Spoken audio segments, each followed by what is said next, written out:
Hello and welcome to the monthly update on Russian affairs. It has been a busy month for the Kremlin, and Russians are going to elections between the 15th and the 17th of March. Let's begin at the beginning. The interview between Tucker Carlson and Vladimir Putin is 2 hours long, so I had to whittle it down to a few interesting points. For transparency, I have used the English version of the interview as published on the Kremlin's own website. Links in the description below. In my opinion, the best way to approach this interview is to read it as a mixture of the Kremlin's point of view as well as a propaganda point-scoring exercise. Our relationship with Ukraine, what was the starting point of the relationship? Where does Ukraine come from? The Russian state became centralized, which was the year of establishment of the Russian state in 862. President Putin takes the lead straight away. He opens up with a recap of the history of Ukraine and uses it, or at least appears to use it, to draw the conclusion that parts of modern Ukraine are lands that have always been part of Russia. The recap is not incorrect. However, Mr. Putin appears to skip through countless revolts and conflicts between Ukraine and Russia. After 1991, when Russia expected that it would be inducted into the brotherly nation of civilized nations, it didn't happen. Well, you tricked us, promised that NATO would not expand eastwards, but there were 5 waves of expansion. And we bore with that, we tolerated that. This sentiment has deep roots. In this article, I found Mikhail Gorbachev, who was personally involved in the negotiations in 1990 with NATO and the US, felt that the later expansion of NATO in Eastern Europe directly violated the reassurances he was given in 1990. There was a meeting here in the Kremlin with the outgoing President of the US, Bill Clinton, and I told him, Bill, what do you think? If Russia asked to be admitted into NATO, do you think it would happen? He said, it's interesting. I think yes. But in the evening, when we had another meeting for dinner, he said, I've talked to my team, no. I always ask the US not to support separatism in the Northern Caucasus, but they still continued with that financial information support, even military support. I once talked to a colleague of mine, a president of the US, and I raised that issue, and he said, it's impossible. He said, do you have proof? And I said, yes, I have proof, and I gave that proof to him. And do you know what his response would be? He said, I would give him a good thrashing. That's what he said.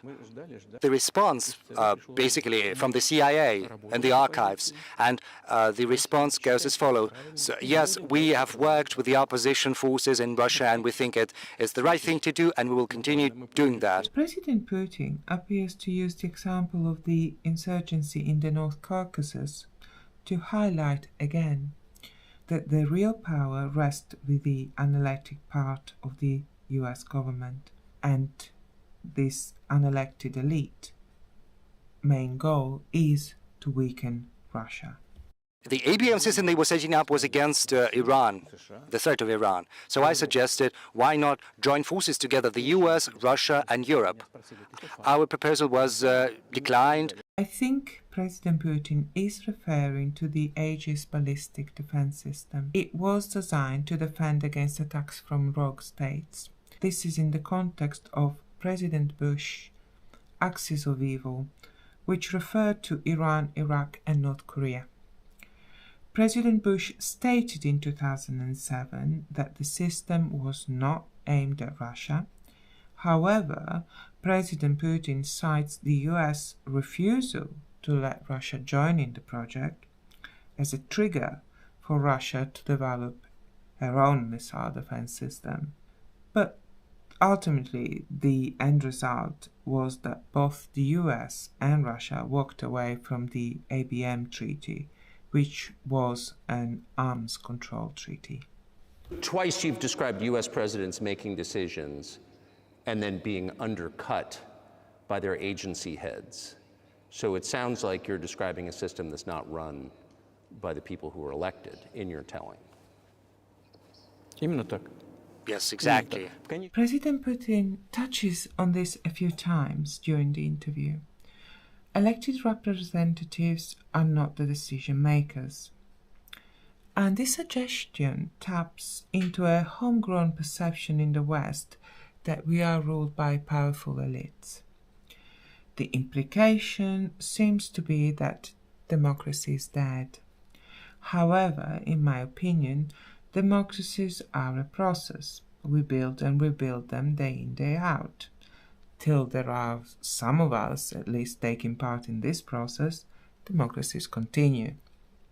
In 2008, at the Bucharest summit, a statement was made saying that the doors were open to Georgia and Ukraine to join NATO. Now, as far as decisions are made in NATO, Germany, France allegedly were against, some other countries, European countries.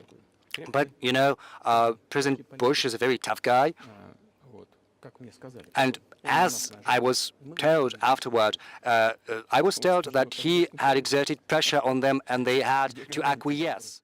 NATO and Ukraine's cooperation had started back in the 90s, but at the 2008 NATO summit in Bucharest, the US put pressure on the other NATO members to accept Ukraine inside the organization. Russia was strongly opposed to it. In the end, no agreement could be reached, and the summit ended with a statement that one day the path to join NATO would be open to Ukraine, which in common parlance says, no, Ukraine is not joining NATO to the US. And no, you don't tell us what to do to Russia. In 2008, they opened doors of NATO to Ukraine. In 2014, a coup d'etat was perpetrated with their help, and this was a coup d'etat, and those who did not recognize this coup d'etat were persecuted, and they created a threat to Crimea and had to take Crimea under our protectorate. They began warfare in Donbass. President Putin is referring to the Euromaidan revolution. Large protests erupted at the end of 2013 across Ukraine. President Yanukovych's government was forced out in February 2014. It was suggested that Yanukovych was to act as the interim president until new elections could be held. But a large part of the protesters rejected this solution. Yanukovych fled to Russia, where he declared that he was still the elected president of Ukraine, and Russia began the military operation in Crimea, marking the beginning of the war in 2014. They started the war back in 2014, and our goal, our aim is to stop this war. We didn't launch it back in 2014. We're now trying to stop that. And when World War II began, part of that far right or far nationalist elite began to collaborate with Hitler, thinking that Hitler would bring them freedom.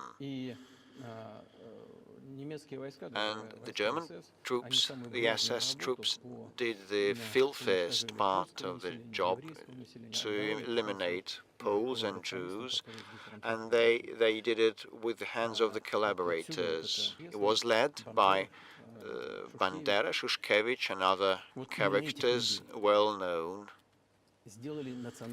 And those people are now presented as national heroes. During the Second World War, the most radicals in the organization of Ukrainian nationalists did collaborate with the Nazis and did carry out pogroms in Ukraine on their behalf, according to the sources I found. Links below. President Putin mentioned Stepan Bandera. He is a controversial character. Stepan Bandera was an extreme nationalist and a fascist, and he believed in the kind of politics that relies on picking up a gun and shooting people. He did collaborate with the Nazis, but he fell out with them when he discovered that Hitler had no intention of granting independence to Ukraine. And as a result of this falling out, Mr. Bandera was arrested and spent most of the war in prison. In recent times, modern Banderites seem to have taken the part of Bandera's legacy that focuses on fighting for a free and independent Ukraine, but they don't seem to be too keen on the ethnic cleansing side of things, from what I can find. There has been violence between Ukrainians and Ukrainians that are ethnic Russians, but the root of the violence appears to be political rather than ethnic. You know, they were making threats saying that Russia would use tactical nuclear weapons tomorrow or the day after tomorrow, but these are, well, you know, it's just like a boogeyman for rank-and-file citizens to make the US taxpayers, the European taxpayers, you know, to pay up for military action in Ukraine. In a nutshell, the argument is that the US and NATO use the Russian threat as a way to scare people into obedience and force them to found the West military complex. Who blew up Nord Stream? You did. You may remember that in 2022, one of the Russian pipes delivering gas to Germany exploded and another one was damaged. What can I tell you?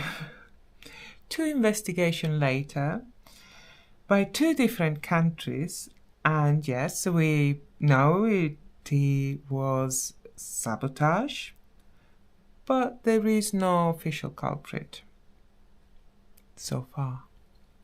So I'm afraid to say, draw your own conclusions. A lot of sanctions are exerted against us. We have been disconnected from SWIFT transaction system, and our ships are under sanctions. Our vessels, oil-carrying vessels and aircraft of ours. The biggest number of sanctions in the world is applied against this country, and we have become the biggest economy of Europe over that period of time. The instruments and the policies of the United States are ineffective. I have touched on the economics of sanctions in this video. Links below. They should think what to do if they come to understand that, I mean, the elites, the ruling classes, things will improve, and the leader of the country will probably act in the interests of the voters. I suspect Mr. Putin is aware of discontent in the West. Hence the suggestion that money spent on attacking Russia and supporting Ukraine could be better used to help Western citizens instead. They have to pay triple price for LNG, and it brings down the competitiveness of the German economy. And they've given money to Ukraine, and they could ask in recompense, you know, for some economic support like gas. Sanctions on Russia and supporting Ukraine have had a negative impact on Western economies. President Putin is really talking to us, the little people, the people that struggle with high energy bills and hikes in the cost of living. Lots of think tanks and centers and Soviet studies professionals that knew no other thing, and they persuaded the political leadership that they should keep pressing Russia, mounting pressure to partition Russia with several quasi-states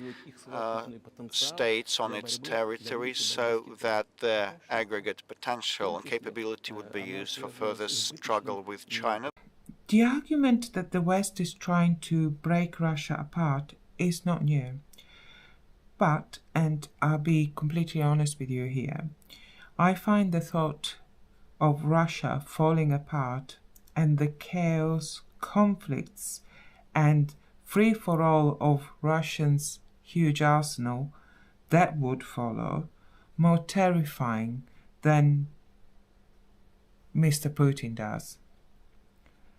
I tend to agree with the view presented by Mr. Friedman in this article. In a nutshell, he seems to suggest that Russia devolving in a collection of rogue states is not a desirable outcome. And we are protecting ourselves, our people, our country, and our future. Up until now, there's been a lot of talk about the need to secure a strategic defeat on the battlefield against Russia. Right now, they're coming to realize that it's impossible. I think it's impossible. It's never going to happen. Alexei Navalny's death was heartbreaking for his family. In the West, it was the killing of the leader of the opposition, but inside Russia, it was a minor incident.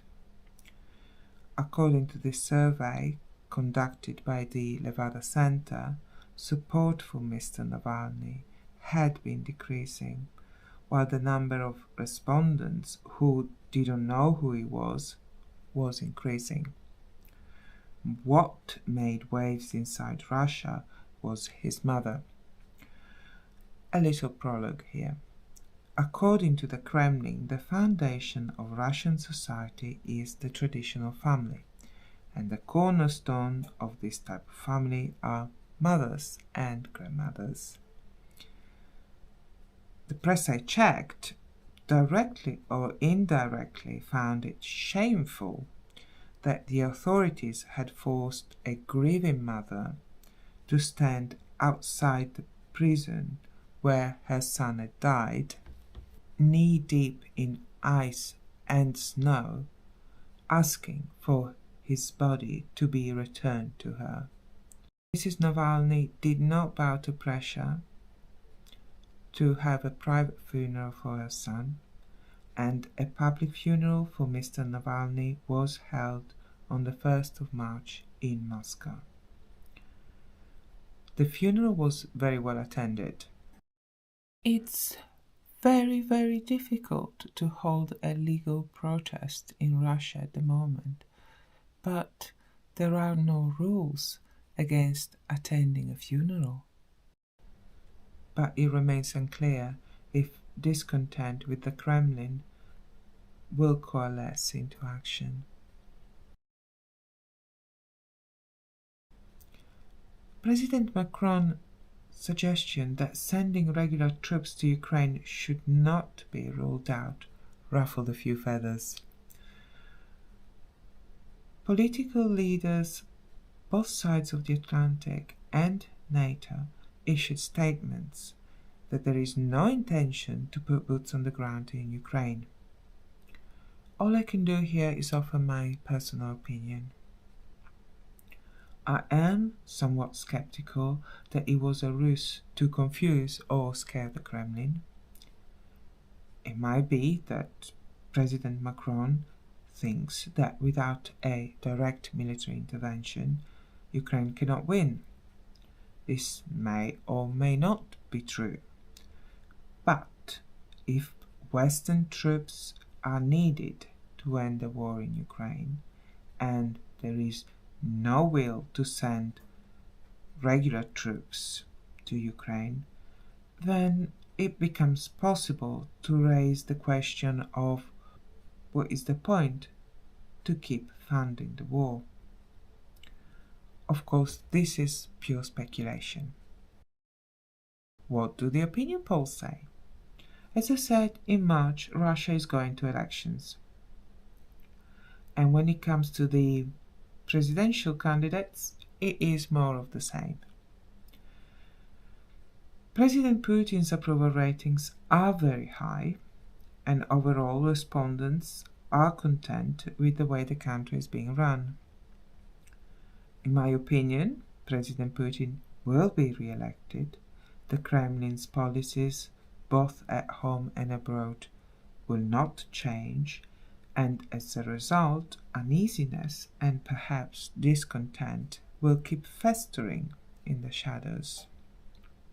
Thank you so much for watching. This was a longish video, so thank you very much for keeping with me to the end. If you enjoyed, please like and subscribe. And more importantly, have a lovely day. Bye bye.